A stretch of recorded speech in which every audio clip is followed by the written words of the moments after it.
En fait, quand tu partages tes difficultés, quand tu les dis à haute voix, tu te rends compte que souvent, elles sont partagées et que l'idée que tu te fais de toi et de ce qu'on va penser de toi, en fait, elle est tellement moins pire, en fait.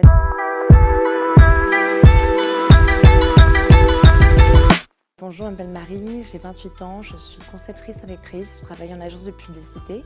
Je monte mon entreprise en parallèle et j'ai souffert de troubles alimentaires pendant plus d'une dizaine d'années. D'abord une anorexie qui a été très drastique et finalement ensuite il y a tellement de restrictions que ça a explosé en fait assez rapidement du coup dans de la boulimie vomitive.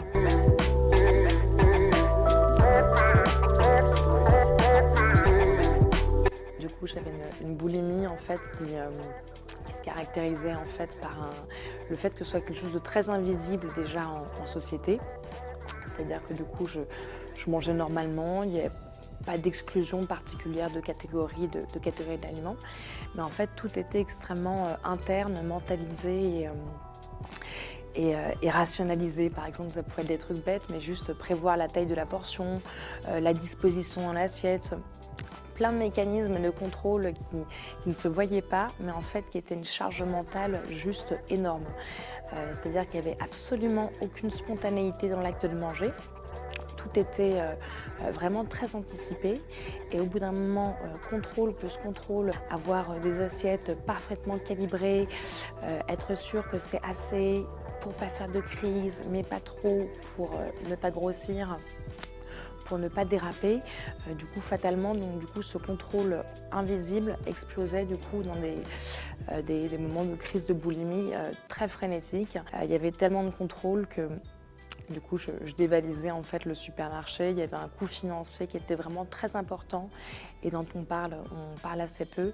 La boulimie, c'est aussi la ruine financière. Enfin, j'anticipais déjà le fait de faire des crises le soir, ce que je voyais comme une habitude, quelque chose de vraiment très ancré. Donc la journée, je me restreignais en termes de dépenses, en termes d'apport, puisque je savais que fatalement, le soir, il y aurait cette crise qui était une habitude et à laquelle je ne pouvais pas déroger. Le lendemain, systématiquement, je me réveillais, donc du coup, j'avais le souvenir de la crise de la veille en me demandant du coup, comment j'avais pu me faire autant de mal, dépenser autant d'argent. Il y a aussi le fait que du coup tu ne vives pas non plus dans un environnement qui est propre aussi, c'est ça. Je pense que c'est important de le dire, c'est que tu te réveilles le matin dans un état de semi-conscience, en te demandant, enfin je me demandais si c'était vraiment arrivé, et en même temps difficile de me dire que ce n'était pas arrivé parce que je voyais l'appartement sale, les traces de vomissements, d'emballage de gâteaux de chocolat par exemple. La journée, j'étais toute barbouillée, j'étais complètement absente. Je n'étais pas présente avec les autres, je n'étais pas dans le moment présent parce que j'avais le souvenir de cette crise. J'avais peur, il y avait un espèce de climat de paranoïa aussi, donc au niveau des joues par exemple qui gonflent, l'impression que c'était écrit sur le visage, que les autres le savaient, comment le cacher. C'était vraiment un état de mensonge en fait permanent. J'avais peur qu'on se rende compte que j'avais perdu le contrôle.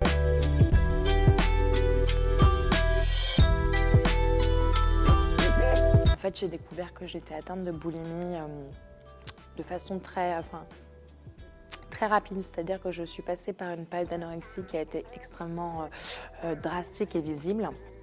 Et à l'époque, j'avais aucun suivi en fait. Personne ne m'a encadrée, j'ai repris du poids toute seule. Et en fait, à l'époque, je pensais vraiment que c'était qu'une question de poids, c'est-à-dire que je m'étais dit, tu seras guérie de ton anorexie le jour où tu pèseras tel poids. Je n'avais pas du tout pensé à, je sais pas, la question de l'état d'esprit, le retour à une vie sociale, une vie plus équilibrée, cultiver d'autres centres d'intérêt. Donc j'ai voulu reprendre du poids de la façon la plus vite possible. Et en fait, ça a complètement dégénéré. J'avais personne, aucun soignant du coup pour me structurer. Et en fait, voilà, je me suis rendu compte en fait que j'étais tombée dans la boulimie le jour où vraiment j'ai voulu m'arrêter et en fait où je ne pouvais plus m'arrêter.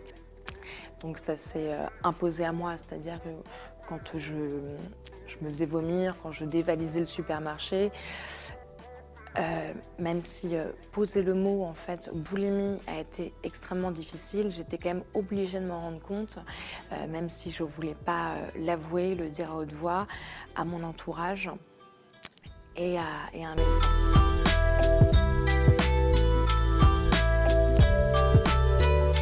Alors donc du coup la façon dont j'ai été suivie pendant entre mes 15 et 25 ans, j'ai erré un petit peu de CMP en psychiatre, en psychiatre en libéral. J'y allais pour leur parler de ça. Et en fait, j'en parlais en toute fin de séance, toujours par rapport à ce problème de honte et par rapport au fait qu'un médecin visualise mes conduites et se fasse un jugement de moi. Donc du coup, j'arrivais pas, comme je vous ai pas demandé d'aide, en fait, j'en ai pas obtenu. Et j'ai fini par être hospitalisée sous la contrainte du coup à Sainte-Anne à un moment donné où en fait je ne me nourrissais quasiment plus de crise de boulimie. Il n'y avait plus de repas, il n'y avait plus que des crises. J'étais au chômage, du coup ça se produisait un petit peu à n'importe quel moment. J'avais perdu beaucoup de poids, j'étais dans une situation de dénutrition. Et c'est seulement à ce moment-là, du coup, que je me suis sentie légitime à demander de l'aide. Je me suis dit, là, tu as perdu du poids, donc tu as le droit de demander de l'aide. Et du coup, l'hôpital de Sainte-Anne, en fait, m'a attribué le diététicien Nicolas Saluc. Je ne le connaissais pas. Je le consultais en visio depuis son cabinet à Nîmes. Et c'était la première fois que je voyais un médecin qui était spécialiste en fait déjà dans la nourriture, mais aussi dans les troubles alimentaires. Quelqu'un à qui je pouvais vraiment parler donc, du coup, de nourriture, de poids pendant 1 heure et ne parler que de ça. Et à ce moment-là, pour moi, c'était vraiment ça qui était important. Je suis passée par une phase où j'avais besoin de parler que de mon problème de poids, de nourriture. Et ça m'a fait énormément de bien d'avoir un médecin qui était spécialiste dedans et de pouvoir me concentrer uniquement sur cette problématique qui à l'époque était vraiment la plus importante pour moi. J'avais besoin qu'on me réapprenne en fait à manger. Du coup, un médecin diététicien qui m'a suivi tout au long de ma reprise de poids, que je connais depuis 3 ans, qui m'a accompagnée à des épisodes de vie très différents. Il y a quand même par contre toujours des crises de boulimie. Donc du coup, c'est un médecin que je ne vois plus aujourd'hui, mais auquel je fais quand même des petits points réguliers sur mes petites avancées, mes progressions, mes régressions. Je pense que quand tu as eu des troubles alimentaires qui ont été très marqués, tu apprends sur ton comportement alimentaire au quotidien. On va dire que par moments, tu fais des petits progrès, par moments, tu fais des petits faux pas. Et même si tu n'as pas un médecin au quotidien à tes côtés, ça te fait quand même du bien de savoir ça fait du bien de savoir qu'il est présent et que tu n'es pas lâché seul du coup dans la nature.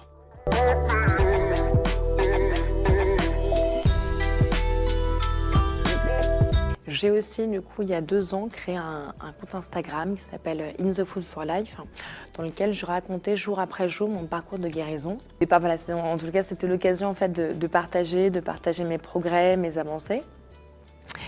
Et par la suite, ce compte a énormément muté dans le sens où je me suis sentie après en capacité de partager mon expérience et mes conseils et en fait de faire plein de super rencontres dans le domaine des troubles alimentaires. Et les premiers temps, en fait, c'était exclusivement consacré à la nourriture et au poids. Et en fait, plus j'ai progressé, plus je continue de progresser dans mon cheminement actuel, plus je me rends compte que la guérison d'un trouble alimentaire, c'est énormément au-delà. Donc ce qui m'a vachement aidée, c'était cette phrase du coup de mon diététicien qui m'a dit au bout d'un moment, Marie, c'est bon, tu sais comment manger, tu n'as plus besoin d'un suivi, tu te restreins plus trop, ou alors c'est assez inconscient, il n'y a plus de crise de boulimie. Et là, il m'a donné cette phrase qui a été très aidante par la suite, qui m'a beaucoup aidée dans mon rapport à plus seulement à l'alimentation, mais aussi à la vie tout court. Il m'a dit maintenant que tu sais comment manger, il va falloir que tu trouves ton truc. Il va falloir que tu mettes autre chose à la place en fait justement des troubles alimentaires. Et ce qui m'a énormément aidé justement, ça a été du coup d'arrêter de me focaliser sur ce symptôme-là.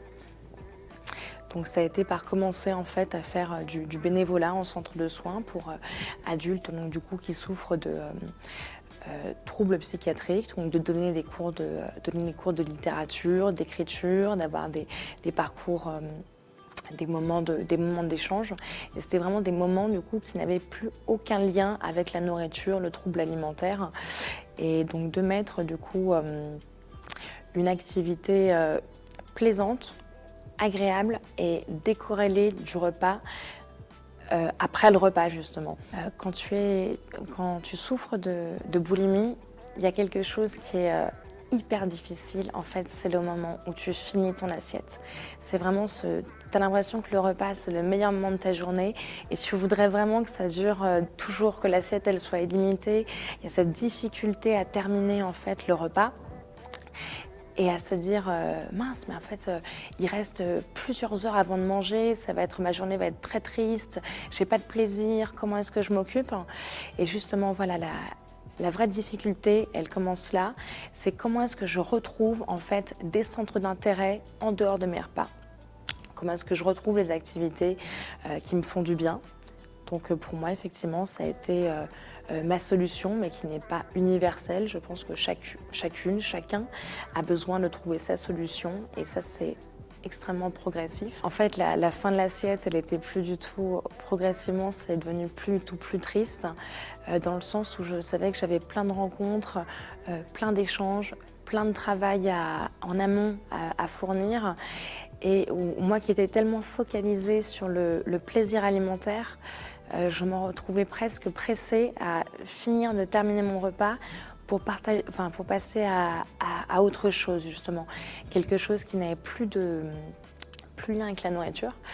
Et donc du coup, c'est toutes les rencontres en fait qui m'ont beaucoup aidée en ce sens. Donc du coup, arrêter en permanence, même si ça a été des rencontres très, très aidantes, hein, mais arrêter de parler que de troubles alimentaires, plutôt justement d'intégrer une école de commerce, une association, où là je rencontrais d'autres femmes qui étaient passionnées par leur domaine et du coup de ne plus du tout parler d'alimentation, hormis la pause déjeuner où on se disait ce qu'on mange est vraiment trop bon, mais voilà.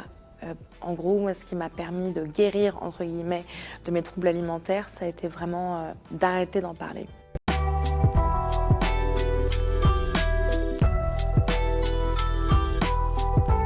C'est vraiment se rappeler que c'est vraiment très long. Par exemple, je sais que j'avais beaucoup tendance à me comparer sur Instagram à des femmes pour qui ça avait l'air extrêmement rapide, tout d'un coup, de pouvoir stocker un paquet de biscuits chez elle, alors que me concernant, pour me sentir vraiment en confiance avec des placards qui soient vides ou trop pleins, en fait, je pense que ça a mis plus de 2 ans en fait. Mais c'est vraiment sur le long terme. Il n'y a pas un matin où tu te dis ça y est, j'arrête et ça s'arrête tout de suite. Tu peux passer par une phase qui est très difficile à vivre, dans le sens où tu as beau augmenter des apports, tu as beau aller au restaurant, choisir ta viennoiserie préférée, choisir ton plat préféré au resto, malgré tout, le soir, la crise continue. Ça ne s'arrête pas forcément immédiatement. Peut-être que chez certaines, ça s'arrête peut-être tout de suite, en arrêtant de se restreindre, ça stoppe du coup les compulsions. Mais vraiment, chez certaines, quand les troubles alimentaires ont été très longs, très massifs, l'arrêt des crises n'est pas immédiat. Donc vraiment pas se décourager, pas se dire je suis en mauvaise voie parce que je fais des efforts et ça ne sert à rien. Il peut y avoir des rechutes, même quand tu vas mieux sur le long terme, mais tu ne repars pas de zéro. Enfin, tu ne repars pas de zéro, c'est pas un échec. Au cours des mois qui ont précédé cette absence de crise, tu as quand même fait des progrès, tu as quand même appris sur ton comportement alimentaire. Donc vraiment accepter que ça va être long. Dans la boulimie, il y a quelque chose de très difficile aussi, c'est la gestion des soirées. C'est-à-dire comment est-ce que je m'occupe le soir où je suis seule, où les placards sont à proximité, surtout quand tu vis dans un petit appartement avec le frigo à portée de main. La vraie difficulté, en fait, elle commence vraiment. Et là, je pense qu'elle dure une bonne partie de la vie et je pense par moments être encore dedans. C'est justement comment est-ce que tu retrouves ton identité, comment est-ce que tu retrouves des passions, des centres d'intérêt qui n'ont plus aucun lien en fait avec la nourriture. En fait, je trouve que quand tu as souffert de troubles alimentaires ou quand tu en souffres encore, tu vises un idéal Et je dis tu vises parce que c'est ce que j'ai longtemps visé. Tu vises un idéal en fait de perfection, de décontraction parfaite, absolue, alors que c'est pas forcément réaliste. Et en même temps, c'est pas grave non plus. Plus tu vas te dire, je dois atteindre ce gap de guérison, et plus tu vas te mettre en fait une pression qui en fait est contre-productive. C'est normal que ça laisse des séquelles, c'est normal que ça laisse des traces quand ça a été ton quotidien pendant plusieurs années, quand ça a pris toute la place. Et en fait, c'est pas grave du tout. C'est-à-dire que guéri, en fait, c'est un espèce d'objectif. En fait, c'est un mot. Alors qu'en fait, le fait de te sentir guéri, bah, c'est juste un changement d'état d'esprit, c'est un changement d'intention. Tant que tu n'as plus ces crises de boulimie qui t'empoisonnent la vie, tant que tu as ta petite vie rigolote avec tes potes, ton amoureux, ton amoureuse, tes projets, bah c'est bien aussi. Tant que tu as une vie qui te va, que tu sais que si tu as encore des fragilités, des moments de moins bien, savoir que tu as des leviers différents pour en parler et approprier. Je pense que ce qui a été le plus libérateur pour moi, en fait, au cours de mon parcours, ça a été justement cette capacité à enfin mettre des mots, en fait, sur ce que je traversais. En fait, quand tu partages tes difficultés, quand tu les dis à haute voix, tu te rends compte que souvent, elles sont partagées et que l'idée que tu te fais de toi et de ce qu'on va penser de toi, en fait, elle est tellement moins pire, en fait, que... Voilà, elle est vachement moins pire. En fait, je crois que j'avais toujours imaginé qu'on allait me juger. Et le jour où je l'ai écrit, le jour où je l'ai dit, en fait, personne ne m'a jugé. On a salué mon honnêteté. Ça m'a permis de le partager. Et là, ça m'a permis de trouver mes petites solutions.